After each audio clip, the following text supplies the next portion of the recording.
Kali ini kita akan membahas berita internasional yang sedang jadi sorotan dunia. Amerika Serikat resmi melarang Presiden Otoritas Palestina, Mahmud Abbas, untuk datang ke sidang umum PBB di New York bulan depan. Keputusan ini memicu kecaman luas, karena dianggap melanggar perjanjian markas besar PBB tahun 1947. Lalu, apa alasan Amerika, dan bagaimana dampak diplomatiknya? Mari kita bahas. Menurut laporan Reuters, pada Jumat, 29 Agustus 2025, Kementerian Luar Negeri Amerika mengumumkan bahwa Mahmud Abbas, serta 80 orang anggota delegasi PLO dan Otoritas Palestina, tidak akan mendapatkan visa masuk ke New York. Padahal, Abbas sudah dijadwalkan hadir dalam sidang Majelis Umum PBB di Manhattan, pertemuan puncak internasional yang digelar oleh Prancis dan Arab Saudi, dengan dukungan Inggris, Kanada, dan Australia, yang disebut-sebut akan secara resmi mengakui Palestina sebagai sebuah negara. Pemerintah Palestina langsung bereaksi keras. Mereka menyebut larangan ini sebagai tindakan mengejutkan dan menuduh Amerika melanggar perjanjian markas besar PBB. Perjanjian itu, yang ditandatangani tahun 1947, jelas mewajibkan Amerika Serikat sebagai tuan rumah markas PBB untuk memberikan akses kepada diplomat dari semua negara anggota dan pengamat. Menurut Palestina, keputusan Amerika ini adalah bentuk pelemahan diplomasi internasional dan upaya untuk membungkam suara Palestina di panggung dunia. Tapi bagaimana penjelasan Amerika? Washington berdalih mereka berhak menolak visa jika ada alasan menyangkut keamanan nasional, tuduhan ekstremisme, serta kebijakan luar negeri.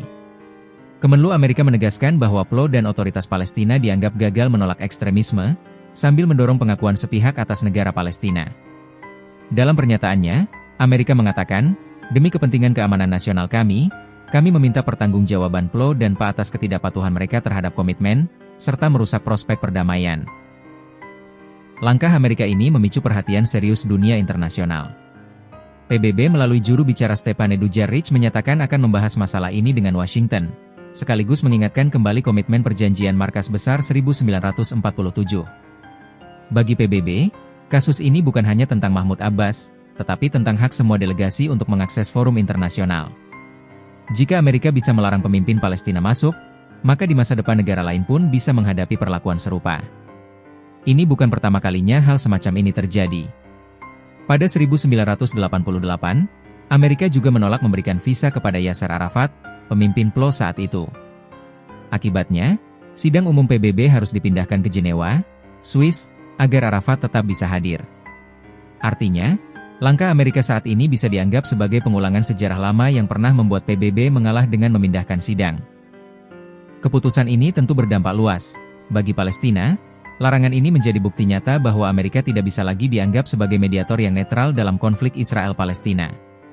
Bagi negara-negara pendukung Palestina, seperti Prancis, Arab Saudi, hingga Kanada dan Australia, larangan ini justru bisa memperkuat tekad mereka untuk segera mengakui Palestina.